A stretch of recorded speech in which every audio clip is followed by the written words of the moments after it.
안녕하세요. 결혼한 지 1년이 채 안 된 이제 20대 중반인 여자입니다. 결혼을 남들보다 일찍 했어요. 남편도 저보다 연상이기는 하지만 나이 차이가 많이 나지 않습니다. 저나 남편이나 아직 결혼하기에는 조금 나이가 어린 편인 걸 떠나서 아무래도 결혼이라는 게 서로 다른 두 집안이 만나 하나의 가족을 꾸리는 일이니 당연히 그 과정에서 의견 다툼도 생길 것이고 어려운 시간도 있을 거라는 건 진작에 알고 있었습니다. 말한 대로 쉽지만은 않을 거라 미리 마음의 준비도 다 하고 있었지만 이렇게 시작부터 이런 식의 고난의 시간이 있을 거라곤 상상하지 못했네요. 서울에서 나고 자란 저는 전문대를 졸업한 뒤 작은 무역회사에 취업을 했습니다. 부모님은 원하면 편입을 해서 4년제 대학을 도전해봐도 좋다고 하셨지만 당시 저는 공부에는 큰 미련이 없었고 하루라도 더 빨리 돈을 벌고 싶었습니다. 그래서 직장 생활을 먼저 시작했는데 거기서 지금 남편을 만나게 되었네요. 남편은 거래처 직원으로 영업일로 회사에 자주 들락거리는 사람이었습니다. 서글서글하고 인사성이 밝은 사람이라서 항상 사무실에 방문하면 직원들 한 명 한 명을 찾아가 인사를 할 정도였습니다. 저나 남편이나 각자 직장에서 제일 어렸고 같은 또래로 나이도 비슷했기 때문에 금방 가까워질 수 있었습니다. 비록 둘 다 직장인이었어도 회사 생활을 일찍 했을 뿐인 여타 다른 대학생들처럼 아직 한창 때의 20대였으니 남편과 저는 조금씩 인연을 쌓아가다가 가벼운 마음으로 연애를 시작했어요. 적어도 저는 그랬습니다. 연애하면서부터 결혼을 생각하고 만남을 시작하는 사람들이 제 또래에 얼마나 있을까요? 저도 그랬습니다. 처음엔 결혼까지 생각했던 건 아니었어요. 하지만 남자친구는 달랐던 것 같아요. 남자친구는 어려서부터 하루빨리 가정을 이루는 게 꿈이었다면서 사귄 지 6개월쯤 됐을 무렵 저에게 자기 집에 인사를 가자고 하더라고요. 저는 부담스러워서 싫다. 결혼하는 거 생각해 본 적도 없고 나는 하고 싶은 게 아직 많다고 선을 그었지만 남편은 제가 하고 싶은 거 다 하게 해준다며 결혼하자고 끈질기게 저를 졸랐어요. 솔직히 남편의 끈질김이 부담스럽기도 했지만 한편으로는 남편이 정말 저를 사랑한다는 생각이 들더라고요. 보통 저희 나이에 연애를 한다고 해도 결혼하겠다 저렇게 강렬하게 표현하는 사람은 없잖아요. 결국 저는 남편의 끈질긴 구애에 결국 알겠다 했고 남편의 청혼을 받아들였습니다. 대신 내가 직장 생활을 하게 되든 공부를 하게 되든 청혼하면서 내게 약속한 것처럼 내가 하겠다는 것은 꼭 다 하게 해줘야 한다고 했고 남편은 남자가 한 입으로 두 말 하지 않는다고 꼭 그러겠다고 했어요. 전 순진하게 그 말을 철석같이 믿었네요. 결혼 이야기가 오가면서 남편에 대해서 좀 더 알게 되었습니다. 시부모님의 경우 별다른 직장은 다니지 않으셨고 대신 물려받으신 땅과 상가에서 나오는 새로 생활을 하고 계셨어요. 상가라고 해서 엄청난 건 아니었고 두 분이서 생활하시기에 적당한 동네 근처 빌딩에 있는 꼬마 상가 정도였어요. 하시는 말씀이 적어도 당신들의 노후는 걱정하지 않아도 된다며 저희에게 어차피 결혼하기로 마음먹었으면 쓸데없는 걸로 질질 끌지 말고 빨리 해치우라고 하시더군요. 반면에 저희 친정에서는 결혼을 허락해주긴 하셨지만 걱정이 많으셨습니다. 아무래도 한참 예쁠 나이에 딸이 결혼을 한다니까 아쉽기도 하고 미련도 남고 그러셨던 거겠지요. 특히 친정어머니는 다시 한번 생각해보는 게 어떻겠냐며 저를 몇 번이고 말리셨어요. 제가 그러다 이렇게 날 좋아하는 사람을 다시는 못 만나면 어쩌냐 하니까 왜 그런 바보 같은 생각을 하냐면서 그런 걱정 때문에 하는 결혼이라면 절대로 하지 말라고 하셨어요. 하지만 자식 이기는 부모 없다고 제가 그렇게 하고 싶다 하니 결국 행복하게 잘 살라며 허락을 해주셨죠. 이게 아들 가진 부모와 딸 가진 부모의 차이인가? 그런 생각을 하면서 남편과 결혼을 진행하게 되었습니다. 결혼식을 올리기까지는 큰 어려움은 없었습니다. 적당히 생략할 건 생략하고 신혼집 같은 경우도 원래는 시댁에서 전세를 구해준다고 해줬었는데 적당한 매물이 많이 없었습니다. 마음에 안 드는 집에서 살고 싶지도 않았고 전세가가 애매해서 1월 반엔 남편과 제가 조금만 더 노력해서 월급을 모으면 최소한의 대출을 끼고 전세가 아니라 자가를 할 수 있겠더라고요. 그래서 일단 급한 대로 월세로 나온 풀옵션 빌라를 알아보고 있었는데, 친정 부모님께서 그럴 바에는 두 분이 투자 목적으로 가지고 계신 오피스텔에서 시작을 하라고 배려를 해주셨습니다. 그래서 제가 그럼 세는 어찌할 거냐니까. 남편이 그럼 그 세는 자기가 자기 부모님, 그러니까 시부모님한테 받아서 주겠다고 하더라고요. 친정 부모님은 사실 아무것도 받고 싶지 않아 했지만, 투자 목적으로 가지고 계신 거다 보니 아직 대출이 남아 있었거든요. 그래서 딱 한 달 상환금만큼만이라도 저희가 세 대신에 드리기로 정했습니다. 어차피 월세를 구해 들어가려 했으니 세가 발생하는 건 당연한 일이었고, 생판 모르는 사람 집에 보증금까지 넣어서 들어갈 바에야 친정부모님이 가지고 계신 오피스텔에 들어가는 게 저희 입장에서도 훨씬 경제적이었지요. 다행히 시부모님도 그 부분에 있어서는 동의를 해주셨기 때문에 모든 것이 잡음 없이 흘러갔습니다.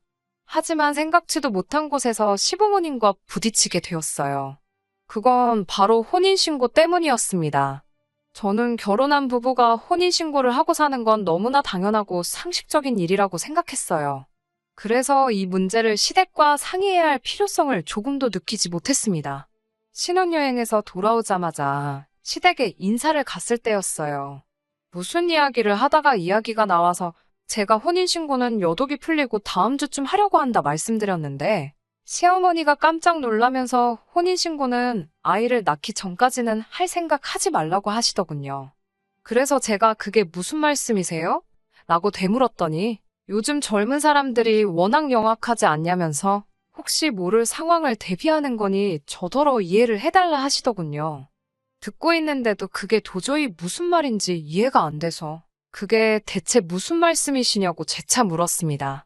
그러자 시어머니가 답답하다는 듯이 혼인신고까지 했는데 제가 애도 안 낳고 있다가 이혼한다고 위자료 내놓으라고 하면 자기 아들, 그러니까 제 남편이 쪽박 차지 않겠냐는 거예요.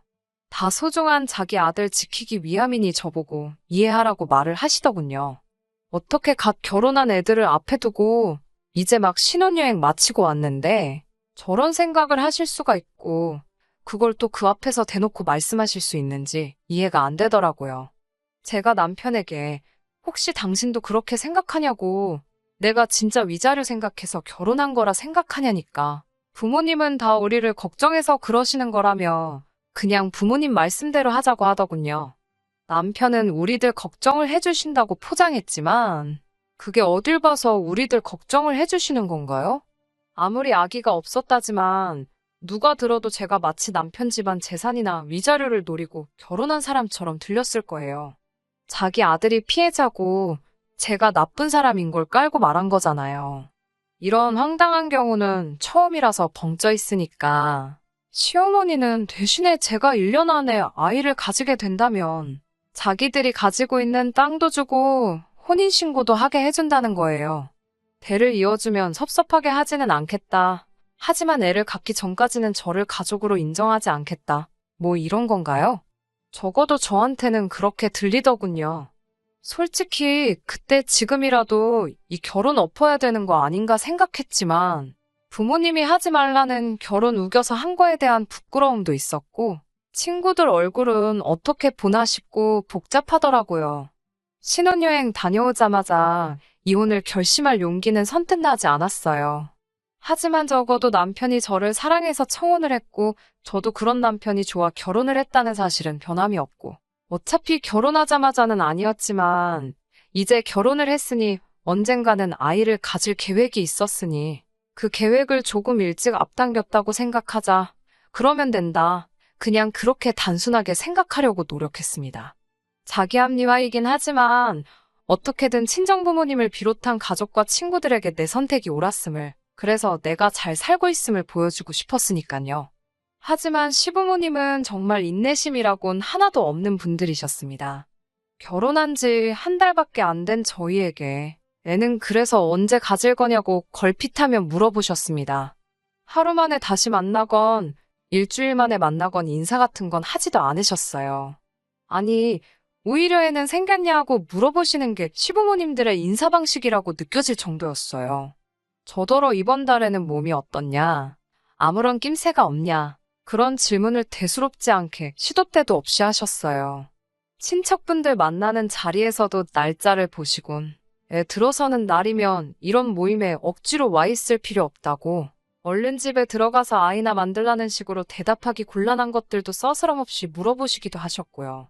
남편은 시부모님이 그러실 때마다 그러지 마시라고 제 편에 서서 말리기는 했지만 시부모님을 이겨먹을 만큼의 성격은 못 되었습니다. 정말 하루하루 지친다는 말고는 표현할 길이 없었어요.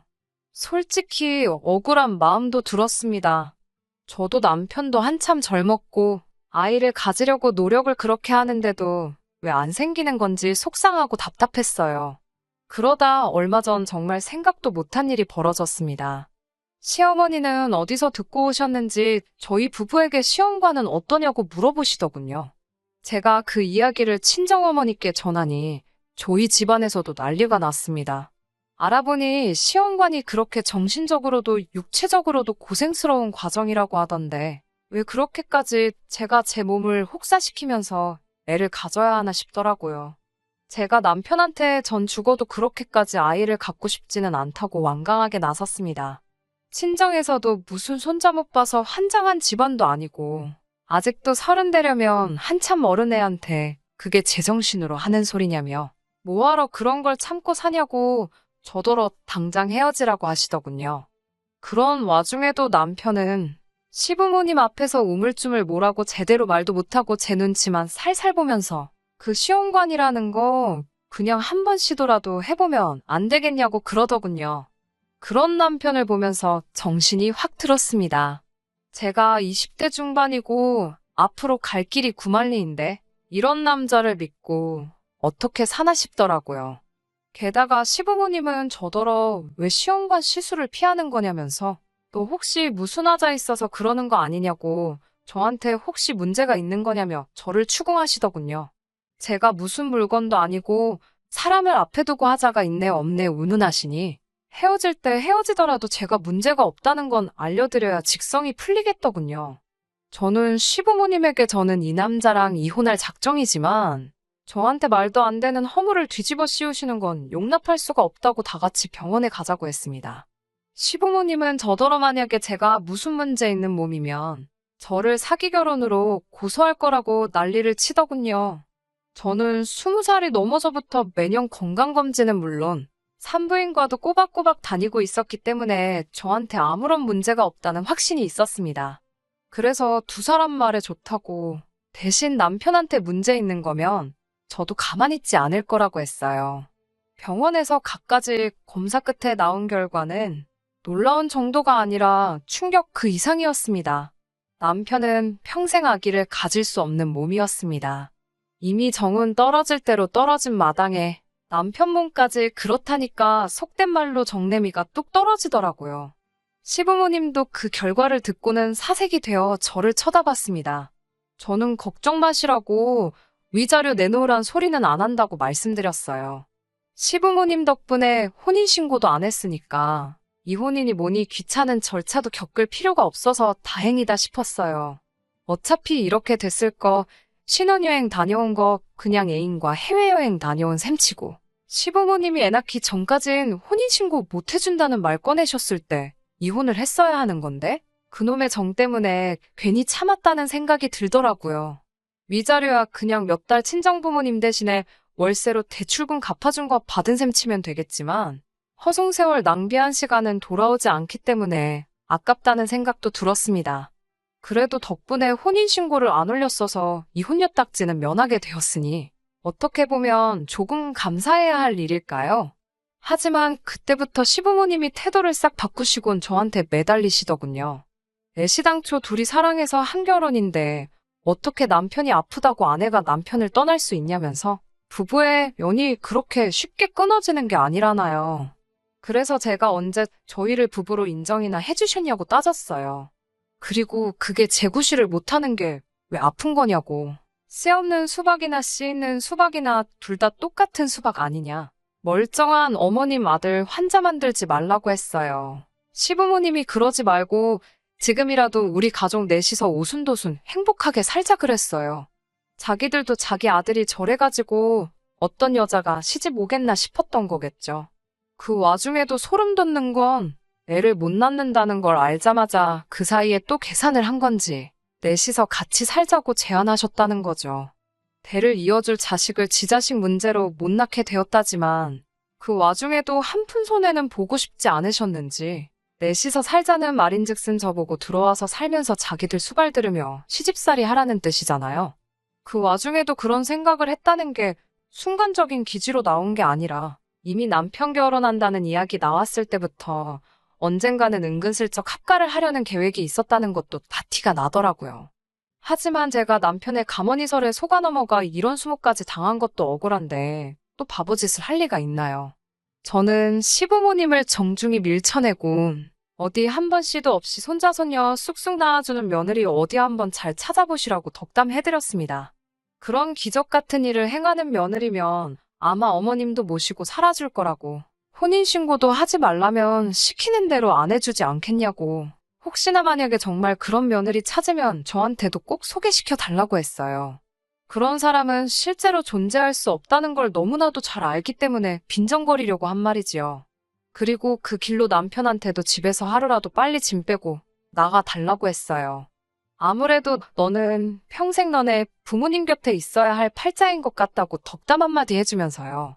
친정 부모님도 검사 결과를 듣더니 하늘이 도왔다며 아무런 걱정 말라고 제 결정을 지지해 주셨습니다.